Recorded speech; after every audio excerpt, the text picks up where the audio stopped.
today, our lesson for today is all about addition and subtraction of functions. In this video, students will be able to, number 1, analyze the operation of functions. Number 2, perform the addition and subtraction of functions. And lastly, appreciate the importance of operations of functions.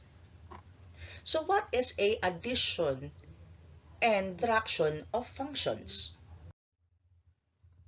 Let f and g be functions of the variable x. First, the sum function f plus g is the function defined by f plus g of x is equal to f of x plus g of x. We need to get the sum of the function of your f of x and your g of x, while the difference function f minus g is the function defined by f minus g of x is equal to f of x minus g of x, meaning get the difference between f of x and the g of x. Sample number 1. Let f of x is equal to 3x minus 1 and g of x is equal to 6x plus 4. Find the sum of f and g of x, where f plus g of x is equal to f of x plus g of x. Again, the function of f of x is 3x minus 1 plus the function of g of x is 6x plus 4. In additions of functions, you need to combine like terms. 3x and 6x, they are like terms. That's why we need to combine by adding their numerical expression, which is 3 plus 6 is 9x. And negative 1 and positive 4, they are unlike sign. That's why we need to subtract. So 4 minus 1 is 3. And the sign is positive. Why? Because the highest sign is positive 4.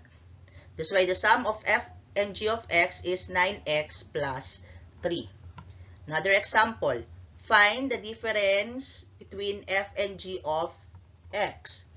F minus g of x is equal to f of x minus g of x. Again, our f of x is 3x minus 1 minus our g of x is 6x plus 4. In subtraction of functions, you need to change the sign of your subtrahend, or you need to distribute this negative to g of x. I'm multiplying negative times positive 6x and negative times positive 4. So bring down 3x minus 1. So negative times positive 6x is negative 6x. Negative times positive 4 is negative 4. And then after that, go back to the additions of functions by combining like terms. Equal 3x and negative 6x, they are unlike sign. That's why you need to subtract. 6 minus 3 is 3, and the highest sign is negative. And negative 1 and negative 4, they are like sign. That's why you need to add. So 1 plus 4 is 5, and copy the same sign, which is negative.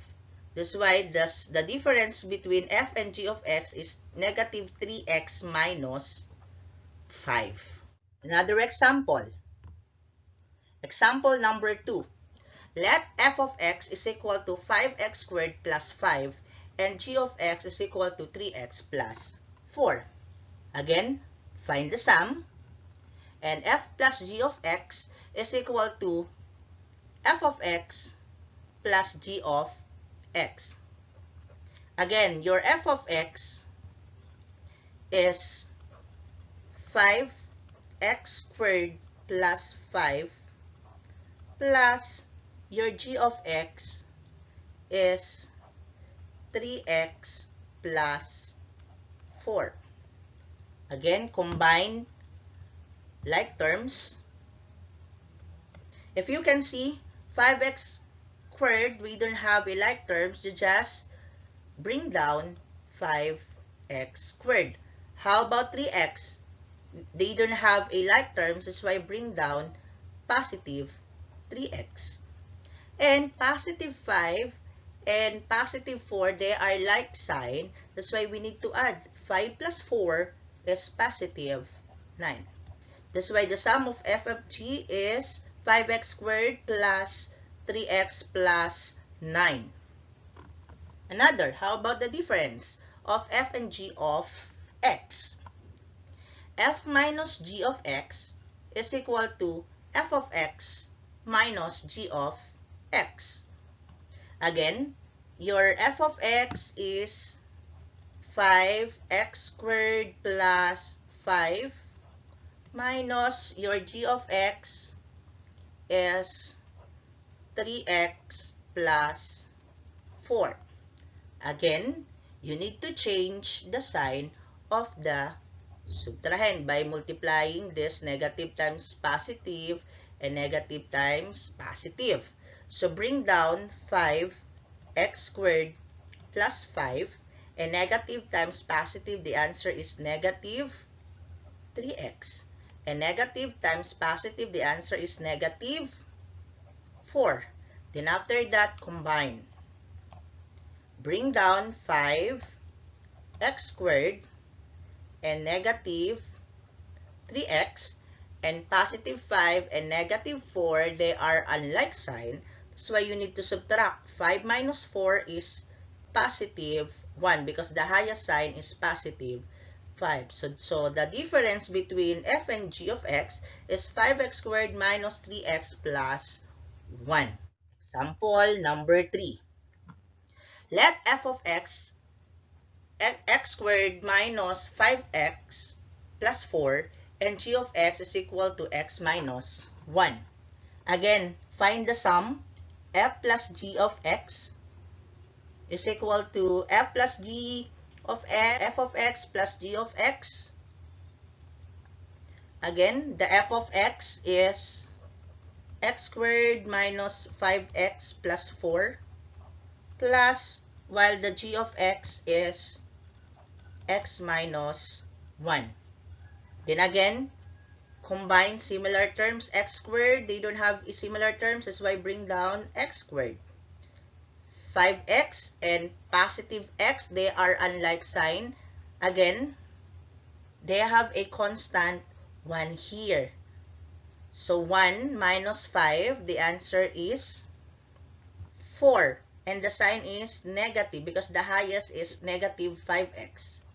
And positive 4 and negative 1, again, they are unlike sign. So you need to subtract. 4 minus 1 is positive 3. So meaning the sum is x squared minus 4x plus 3. Another example.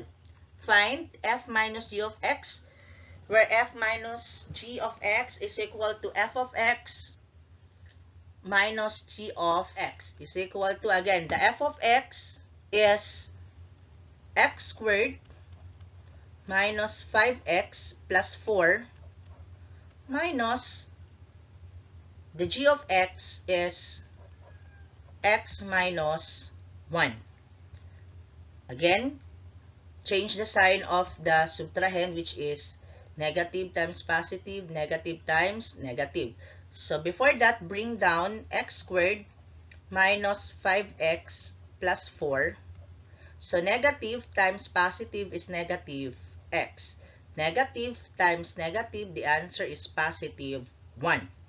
Then after that, combine like terms. X squared, they don't have same terms. That's why bring down x squared. Negative 5x and negative x, they are the same sign. That's why you need to add. So 5 plus 1 is negative 6x. Positive 4 and positive 1, the answer is positive 5. That's why the answer is x squared minus 6x plus 5. Thanks for watching. Don't forget to share and like, comments, and subscribe to Teacher Ren TV. Thank you.